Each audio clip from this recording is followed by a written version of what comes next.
될는지 알 수가 없는 존재입니다. 아프게 되어 있는 사람, 사고나게 되어 있는 사람이 따로 있는 게 아닙니다. 그래서 뜻밖의 어려움을 만난 사람들은 하나같이 다 이런 말을 하죠.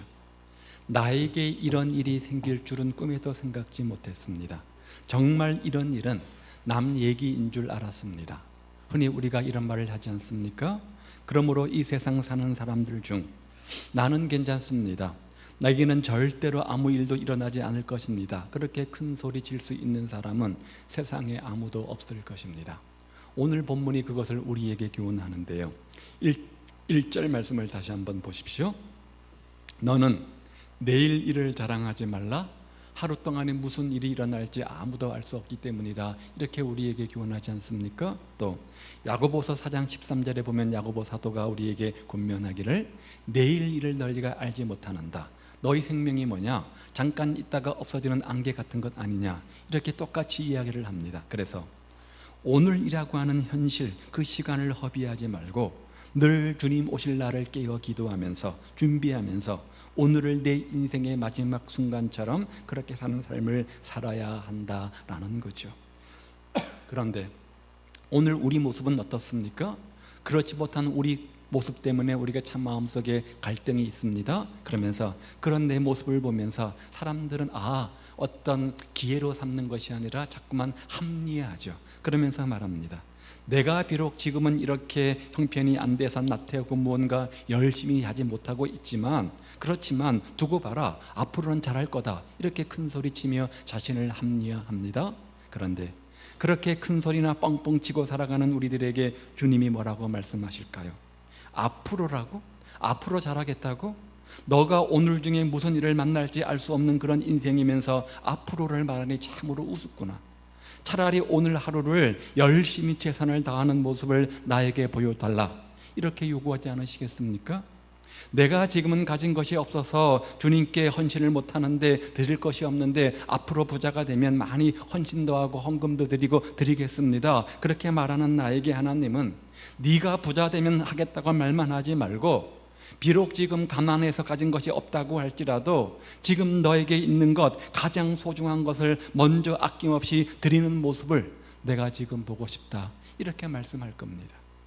지금은 내가 몸이 약하니 앞으로 좀 더 건강해지면 하겠다고 말하는 우리에게 지금 내가 너무 늙었으니 난 이제 너무 늙어서 아무것도 할 수 없다 말만 하지 말고 더 이상 그렇게 세월을 보내지 말라, 이렇게 말씀하실 겁니다. 하나님이 지금 우리에게 보고 싶은 것은 과거를 핑계하고 미래를 이야기하는 것이 아니라 현재를 신실하게 살아가는 모습입니다. 왜냐하면 신앙은 과거가 아닙니다. 신앙은 미래도 아닙니다. 신앙은 바로 지금 현실입니다. 현재가 중요한 겁니다. 오늘 본문은 그렇게 현재를 살아가고 있는 우리들에게 어떻게 이 잠깐 살다가는 인생 뭐 있습니까? 긴 것 같지만 짧잖아요. 짧은 인생 어떻게 살다가는 것이 하나님 앞에서 옳은 것인가를 들려주고 있는데 오늘 본문이 교훈하는 것이 무엇입니까? 몇 가지 한번 살펴보죠. 먼저는 2절 말씀에 보면 자기 자랑만 하고 살기에는 인생이 너무 짧다는 겁니다. 타인이 너를 칭찬하게 하고 너 입으로 하지 말며 외인이 너를 칭찬하게 하고 너 입술로 하지 말라. 우리가 사는 이 세상은 한마디로 결코 지기 싫어하는 경쟁의 세상 속에 살아가고 있습니다. 이왕이면 이기고 싶습니다. 이왕이면 앞서 나가고 싶습니다. 그래서 저는 아는 게 없어요, 저는 가진 게 없어요, 저는 할 줄 아는 게 없어요, 이렇게 말하면서 내심 내가 너보다 못한 게 뭐 있냐, 내가 너보다 못한 게 뭐 있냐, 그런 식으로 살아가는 것이 인생 아닙니까? 남들이 자기 자랑하면 얼굴이 굳어지고 마음을 닫아버리고 마음속으로 말하죠. 저 사람 또 잘난 척하네, 또 자기 자랑하네. 그렇게 말하면서 반대로 자기가 자랑을 시작할 때는 어떻습니까? 그거 부끄러운 줄 모르고 나 이런 사람이야, 뭐 가지고요? 자식 자랑, 남편 자랑, 아내 자랑, 물질 자랑, 집안 자랑 있죠. 그런 세속적인 것 가지고 나 이런 사람이야 하면서 자신의 잘남을 자랑하지 않습니까? 그런데 하나님이 그런 우리의 모습을 볼 때 그것만큼 어리석고 미련한 인생이 없다는 겁니다. 그리고 그런 우리가 명심할 것 하나 있는데 지금 내가 생각하기를 상대방과 비교해서 비교 우위인 것들, 그것은 세상적인 것입니다.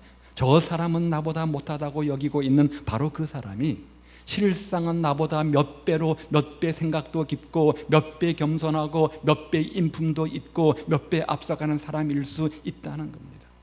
세상적으로 비교해서 나보다 조금 배운 것이 부족할지 몰라도, 세상적으로 사는 것이 나보다 조금 못 사는 사람일지 몰라도, 사실은 신앙적으로 놓고 보면 나보다 몇 배 앞서가고 있는 사람일 수 있다는 겁니다. 그렇다면 누가 누굴 부러워해야 되는 겁니까? 누가 누구를 본받아야 되는 겁니까? 흔히 자기 자랑에 집착하는 인생을 가리켜서 세상 사람들은 팔불출이라 이렇게 말하죠. 그러면 교회 안에서는 누가 팔불출입니까? 경건의 생활의 모습은 없으면서, 경건의 능력은 없으면서 나 아니면 안 된다고 하는 사람이지요. 나를 사랑하고 나를 자랑하고 나를 알아달라고만 하는 사람 아닙니까? 그런 우리에게 오늘 말씀의 교훈이 뭐예요? 남들이 날 알아주지 않는다고 섭섭해하고 불평하고 원망하고 하게 살기보다는 지금 이 순간이라도 칭찬 들을 만한 일을 친히 해보고 남들이 나를 생각할 때 아, 저 사람은 저런 사람이야, 인정받고 칭찬받는 사람이 되라, 그 말 아닙니까? 이것이 우리들이 다른 사람과 잘 지낼 수 있는 지혜의 비결이라는 거예요. 진정한 칭찬이란 조금 추우면 좀 들으십시오. 다른 사람의 입에서 나와야지 자기 입에서 나오는 자화자찬은 아무런 의미가 없다는 겁니다. 그렇잖아요. 칭찬은 누가 해주는 겁니까? 남이 해주는 거잖아요. 나를 보면서 내가 스스로 자화자찬하면 그것은 의미가 없는 겁니다. 왜요? 칭찬 그 자체는 일종의 평가 행위이기 때문에 그렇습니다. 나의 인품을 보고 나의 신앙을 보고 나의 삶의 모습을 보고 나의 믿음을 보고 어떤 사람이 나를 인정하고 평가하는 것이 바로 칭찬 아닙니까? 즉 엄격한 심사 기준에 의해서 얻은 상만이 진정한 가치를 짓는 것처럼 칭찬 또한 많은 사람들의 객관적 평가를 통해서 얻어진 것일 때, 많은 사람들이 공통적으로 그 사람을 인정하고 칭찬할 때 비로소 그 칭찬은 의미를 갖게 되는 겁니다. 때문에 다른 사람은 인정하지 않는데도 자기 스스로 칭찬하고 잘났다고 높이는 것은 객관적 근거가 결여된 것뿐만 아니라 경멸의 대상이 되는 겁니다.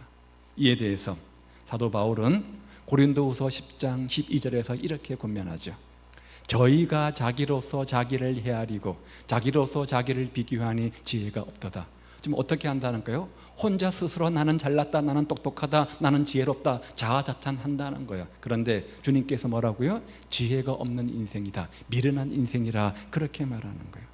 그리고 궁극적으로 오직 하나님으로부터 오는 칭찬만이 참된 칭찬임을 오늘 본문은 교훈하는데요, 우리가 사람들에게 인정받아야 됩니다. 주변 사람들의 객관적으로 칭찬받는 삶이 돼야 됩니다. 그것도 물론 중요한 것이지만 더 중요한 것은 궁극적으로 누가 인정해야 됩니까? 우리 주님이 내 삶의 모습을 보고 인정하고 칭찬받는 자가 돼야 된다는 거죠. 왜냐하면 오직 하나님만이 모든 인간의 마음과 사정을 속속들이 알고 계시기 때문에 그렇습니다.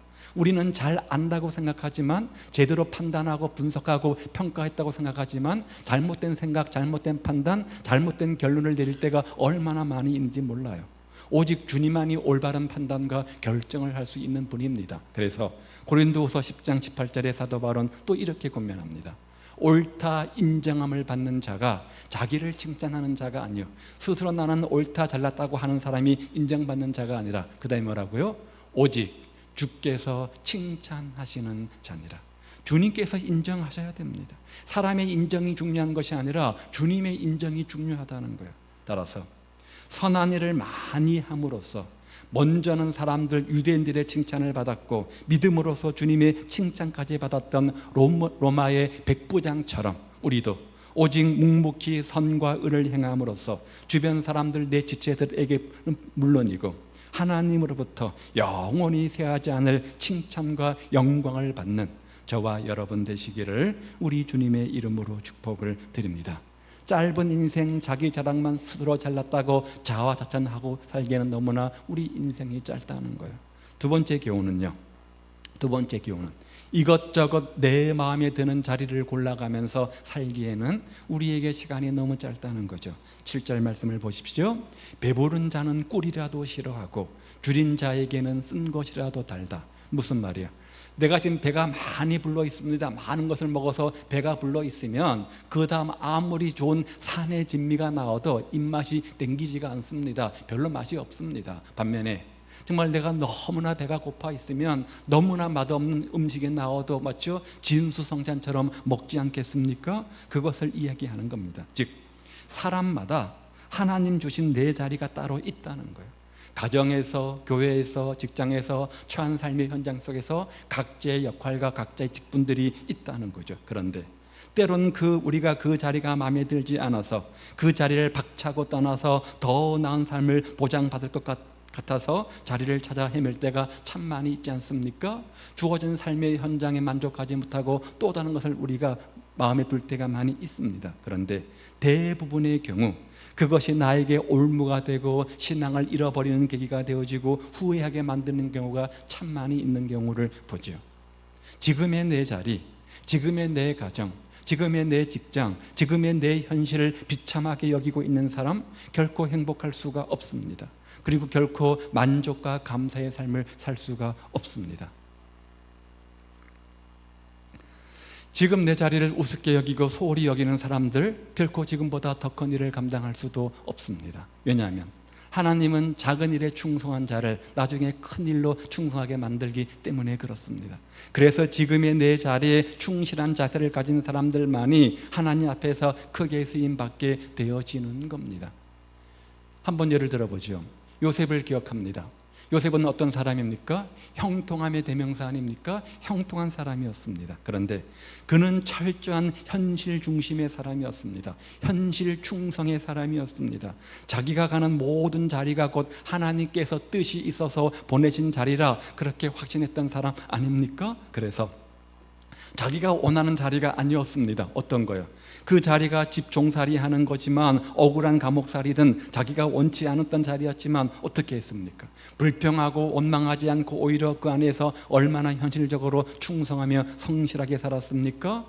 현실에 최선을 다하는 그는 내 마음에 드는 자리, 내가 가고 싶은 자리, 내가 원하는 자리, 편안하고 대우받고 인정받고 앞서는 자리, 그런 자리만 오르기만 기다리며 보내기에는 세월이 너무 아깝다는 것을 알았던 거죠. 그 결과가 뭐예요? 하나님께서 요셉을 들어 사용하시잖아요. 결국은 애굽의 총리가 되게 하지 않으셨습니까? 무슨 말이에요? 하나님은 비록 주어진 삶의 현장 속에서 어떤 직분, 어떤 역할이라고 할지라도, 아니 자그마한 것이라고 할지라도 그 현실에 감사하며 만족하며 충성하며 성실히 사는 사람들을 들어 쓰시고 더 큰 일도 맡기신다는 겁니다. 따라서 이것저것 내 마음에 드는 자리를 골라 갈 것이 아니라 오늘 주어진 내 삶의 환경, 현실이 주님께서 나에게 주신 현실로 믿고 열심히 성실히 충성을 다할 때 더 큰 은혜도 주시고 더 큰 축복도 주시고 더 나은 자리도 주시는 겁니다. 오늘 우리는 어떻습니까? 세 번째는 내 유익만 계산하는 이기적인 마음 자세로만 살기에는 우리 인생이 너무나 짧다는 거예요. 14절 말씀 보십시오. 이른 아침에 큰 소리로 자기 이웃을 축복하면 도리어 저주같이 여기게 되리라. 이상하지 않습니까? 이웃을 축복하는 게 좋은 거예요, 나쁜 거예요? 좋은 일이잖아요. 이웃을 축복하는 일은 결코 나쁜 일이 아닙니다. 그런데 뭐라고요? 그때가 아침이면 그것은 축복이 아니라 조롱하는 말로 들릴 수 있다, 이렇게 말합니다. 따라서 오늘 이 14절이 강조하는 의미는 다른 사람을 축복하는 일, 아무리 보기에 좋은 일이라고 할지라도 그것이 진심에서 우러나오는 것이 아니면 안 된다는 거예요. 여기 축복이란 단어는 아침 인사를 의미한다고 합니다. 아침 인사를 의미합니다. 아침 문안을 할 때 너무 이른 아침에 오면 그게 실례가 아니겠습니까? 상식을 벗어나는 거죠. 많은 학자들은 이 이른 아침의 축복을 아첨의 말로 보았습니다. 이른 아침의 경우에 맞지 않게 큰 소리로 인사하는 이 행위를 일반적으로 뭐죠? 아첨하는 행위로 보았다는 거죠. 따라서 이러한 인사는 오히려 상대방에게 기쁨을 주기보다는 불쾌함을 준다는 거예요. 또한 그로 인해 과장된 행동을 하는 본인 스스로에게도 해를 미치게 만든다는 거죠. 그러므로 사람이 대인관계에 있어서 좋은 관계를 얻고자 한다면 마음에도 없는 과장된 친절의 자세는 그만두고 항상 상대를 진실과 성실로 대하는 자세를 갖추어야 된다. 이것이 바로 본문의 교훈입니다. 좋은 꽃노래도 뭐죠? 꽃노래, 아무리 듣기 좋은 꽃노래도 계속 들으면 지겹잖아요. 그것처럼 너무 아첨의 말, 너무 과장된 말은 옳지 않다는 거죠. 사도 바울은 유명한 사랑장이라고 하는 고린도전서 13장에서 이렇게 시작합니다. 내가 사람의 방언과 천사의 말을 할지라도 사람의 방언과 천사의 말이 얼마나 우리에게 귀한 것입니까? 그런데 뭐라고요? 사랑이 없으면 그 다음 보십시오. 소리 나는 구리와 울리는 꽹과리가 된다. 무슨 말이에요?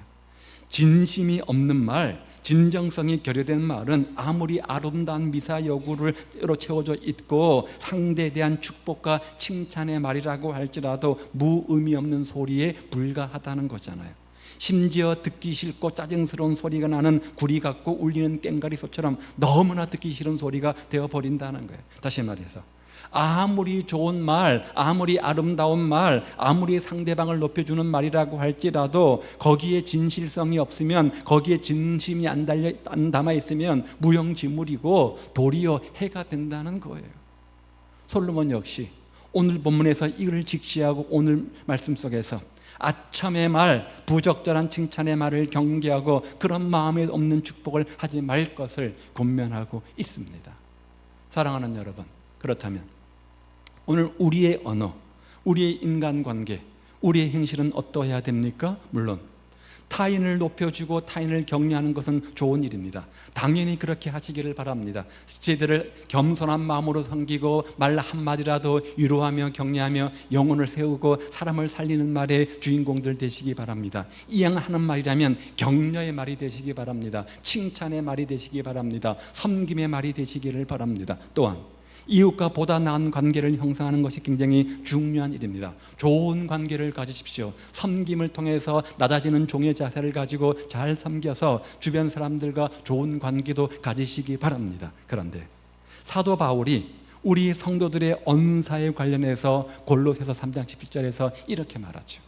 또 무엇을 하든지 말에나 일에나 다 뭐라고요? 주 예수의 이름을 하고 이웃을 위해서 좋은 말을 하고 이웃과 좋은 관계를 갖기 위해서 섬김의 정신을 갖는 거 다 좋은 겁니다. 무엇을 하든지 다 좋은 겁니다. 그런데 어떻게 하라고요?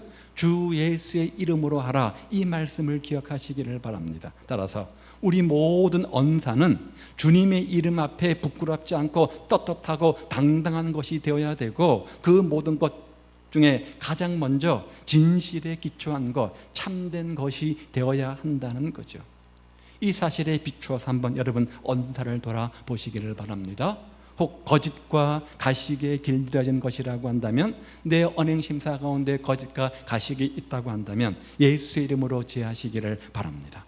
그리고 오로지 참되고 진실한 말만 하시기를 바랍니다. 그럴 때 여러분은 참으로 믿을 만한 사람으로 비춰질 것이고 참으로 존중받을 만한 사람으로 우뚝 서게 되어질 것입니다. 그래서 에베소서 4장 25절은 이렇게 말하죠. 그런즉 거짓을 버리고 각각 그 이웃으로 더불어 참된 것을 말하라. 이는 우리가 서로 지체가 됨이니라. 성도는 온유하고 부드러운 모습으로 모두에게 기쁨을 줄 수 있어야 된다는 거죠. 이기적인 생각을 벗어버리고 조금 헌신하고 희생한다고 할지라도 참된 것으로 올바른 것으로 말하고 섬기는 저와 여러분 되시기를 주님의 이름으로 축복을 드립니다. 그 다음 네 번째, 짧은 인생 어떤 삶을 살아야 되는가? 사람 누군가를 미워가 살다가 가기엔 너무나 인생이 짧다는 거예요. 15절 말씀이죠. 다투는 여자는 비 오는 날에 이어 떨어지는 물방울이라. 먼저는 다투는 여자가 의미하는 것은 매사에 순종함 없이 흠잡고 잔소리하며 소란 일으키는 아내를 가리킵니다. 그런 아내는 미련한 자다. 그런 아내에 있는 자는 불행한 인생이다. 이렇게 말하는 거예요. 솔로몬은 이런 아내를 비 오는 날에 이어 떨어지는 물방울 이렇게 비유했습니다. 이는 일단 한번 비가 내리면 어떻습니까? 방 안에서 아무것도 할 수 없고 이어져 쭉쭉 내리기 때문에 엉망이 되어버리는 것처럼, 그렇게 다투기 좋아하고 잔소리 좋아하고 불평하고 원망하는 아내는 그 누구도 어찌해 볼 수 없는 그런 골칫거리라는 거죠. 그러한 아내를 둔 가정은 남편뿐 아니라 자녀들까지도 피곤하고 짜증이 나게 된다는 거예요. 게다가 집안이 화목해야 모든 일이 잘 된다는 가화만사상처럼 늘 가정이 소랑스럽고 시끄러우면 그 어떤 일도 잘 될 덕이 없다, 이것을 먼저 이야기하는 겁니다. 그런데 이 다투는 여자를 아내로만 해석하는 것이 맞지만 조금 더 넓게 해석해 보면 넓은 의미로는 모든 대인관계에 우리가 이것을 적용해 볼 수가 있습니다. 그래서 사람은 여러 가지 사람과 관계를 맺고 살아갈 때 여러 가지 일들이 있는데, 누굴 한번 믿게 보기 시작하면 끝없이 미운 모습만 눈에 띄게 되어져 있습니다. 한번 저 사람에 대한 부정적 생각, 부정적 관점이 사로잡히게 되어지면 어떤 말을 해도 어떤 행동을 해서 항상 안 좋게 보이기 마련이죠. 원망이 또 다른 원망으로 이어집니다. 미움이 더 큰 미움으로 이어집니다. 저주가 저주로 이어집니다. 그런데 이 마음이 얼마나 서로가 서로를 힘들게 만듭니까? 떨어지는 물방울을 어찌할 수 없는 것처럼 그 마음을 제거하기가 너무나 힘들 정도입니다. 그렇게 하면 안 되는데 그런 마음을 알고 있지만 그 마음을 절제하는 것이 참으로 쉽지가 않습니다. 자신의 감정을 그저 옳은 감정들을 절제하는 것이 참 쉽지가 않습니다. 머리로는 알겠는데 아직도 가슴에 상처가 남아있고 가슴에 쓴뿌리가 남아서 진정한 용서가 잘 안 될 때가 있습니다. 여러분은 어떻습니까? 우리 예수님은 이미 다 용서하신 일임에도 불구하고 나는 아직도 용서하지 못하고 있는 경우가 있습니다. 솔직히 목사님 저도 그렇습니다. 아직도 감정적으로 잘 해결되지 않아서 마음속에 쓴뿌리 상처가 되어서 용서가 진정으로 안 되는 경우도 있습니다. 그런 연약함을 우리 모두가 다 가지고 있지 않습니까? 그런데 사랑하고 살기만도 너무 짧은 인생인데 주 안에 있는 형제가 나와 너무 맞지 않는다고 해서 나에게 그런 아픔과 그런 상처를 주었다고 해서 미워하거나 무관심한 채 지낸다면 그것은 결코 주님께서 기뻐하시는 모습이 아니라는 거죠. 따라서 서로 그런 마음이 있다고 할지라도 경쟁하고 다투는 자세를 속히 벗고 서로 먼저 용서하고 서로 먼저 용납하고 눈물로 화합하는 모습이 우리에게 있어야 된다. 그런 회복이 있어야 된다. 이것을 강조하고 있는 겁니다. 그러므로 사랑하는 여러분, 어찌 우리가 감정을 가지고 있는데 그런 마음이 없을 수 있겠습니까? 그럴 때 언제 어느 곳에 있든지 그렇게 이기적이고 자기중심적으로 행동하기보다는 늘 다른 사람을 먼저 배려하고 상대방 입장에서 한번 생각해보고 이웃의 행복을 먼저 생각하는 삶이 되시기를 우리 주님의 이름으로 축복을 드립니다. 그리고 언제나 흠을 잡고 언제나 불평하고 언제나 비판하기보다는, 언제나 판단자가 되기보다는 너그러운 자세로 사소한 잘못 정도는 이해하고 감사할 줄 아는 넉넉한 자세를 가지시기를 또한 주님의 이름으로 축복을 드립니다. 또한 온유하고 부드러운 모습으로 모두에게 기쁨이 되는 존재가 되셔서 본인뿐만 아니라 하나님께도 영광을 돌리는 아름답고 귀한 성도들 다 되시기를 우리 주님의 이름으로 축복을 드립니다. 그래서 골로새서 3장 12절은 이렇게 말하죠. 또 형제들아 너희를 권면하노니 규모 없는 자들을 권계하며 마음이 약한 자들을 안위하고 위로하라는 말이죠. 힘이 없는 자들을 붙들어주며 모든 사람을 대하여 오래 참으라. 그래서 먼저 권면하는 자가 되시기 바라고 위로자가 되시기 바라고 붙들어주며 오래 참는 삶이 되어서 정말 든든히 세워가는 저와 여러분 되시기를 우리 주님의 이름으로 축복을 드립니다. 마지막 하나, 5번째 보니까 17절에 나만 옳다고 생각하면서 독불장군식으로 살다가 가기에는 우리 인생이 너무나 짧고 아쉽다는 거예요. 철이 철을 날카롭게 하는 것 같이 사람이 그의 친구의 얼굴을 빛나게 한다. 사람이 아무리 지혜로운 사람이라고 할지라도 모든 것을 완벽하게 다 생각하면서 살아가기는 어렵습니다. 생각이 완벽하고 판단이 완벽하고 결정이 완벽하고 언행심사가 완벽한 사람은 이 세상에 한 사람도 없습니다. 그러므로 사람은 항상 또 다른 누군가의 도움을 필요로 하는 존재인 거죠. 철이 철을 날카롭게 하듯이 서로가 서로 경쟁하면서 협력하면서 서로를 더 이렇게 윈윈 작용 만들어서 시너지 효과로 끌어가는 것 아니겠습니까? 그래서 17절에 그런 관계가 필요함을 우리에게 교훈하기 위해서 철이 철을 날카롭게 하는 것처럼 서로가 서로를 그렇게 더 세워주고 격려해서 경쟁해서 더 나은 모습을 가지라, 이렇게 말하는 겁니다. 사람들마다 지금 이 순간 자기 자신이 당하는 문제 앞에서 나름대로 생각을 많이 합니다. 올바른 생각과 판단과 결정을 한다고 생각하는 것 같지만, 내가 생각하고 판단한 것이 참된 지혜라고 생각을 하지만 자신도 미처 깨닫지 못하고 있는 부분이 분명히 있기 마련입니다. 그러므로 내가 믿고 의지하는 그 지혜롭고 똑똑한 사람도 미처 생각지 못했던 부분들이 있기 마련이라는 거죠. 그래서 어떻게 해야 돼요? 자꾸 만나고 자꾸 이야기하고 서로 모여서 함께 생각을 나누고 삶을 나누고 경험을 나누는 것이 참으로 필요하죠. 그리고 서로 만날 때마다 서로가 서로에게 감탄하는 겁니다. 아, 참 좋은 생각이네요. 듣고 보니 옳은 말씀 같습니다. 저는 미처 그 부분까지 생각을 못했는데 참 옳은 생각 같아요. 이렇게 서로 격려하고 또 서로 협력한다면 또 철이 날카롭게 하듯이 또 우리가 더욱더 상대방을 통해서 믿음과 인격이 성숙하는 그런 공동체가 되겠죠. 그런데 우리가 이 말을 해주기를 얼마나 인색한 사람입니까? 참 잘 안 되는 부분들이 있어요. 이 짧은 세상, 왜 하나님은 나 혼자 이 세상을 사는 것이 아니라 함께 살도록 만드셨을까요? 하나님께서 그것을 원하셨기 때문일 겁니다. 생각이 다르고 가치관이 다르고 경험 다른 사람들이 자꾸 만나서 서로가 서로를 보완해주고 격려해주고 무뎌진 부분을 다시 세워줄 줄 알기를 원하셨던 겁니다. 그래서 우리가 잘 아는 것처럼 고대 철학자 아리스토텔레스는 이렇게 말했잖아요.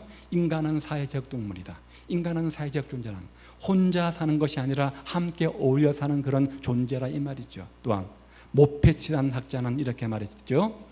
인간은 결코 혼자로는 인간이 되지 못한다.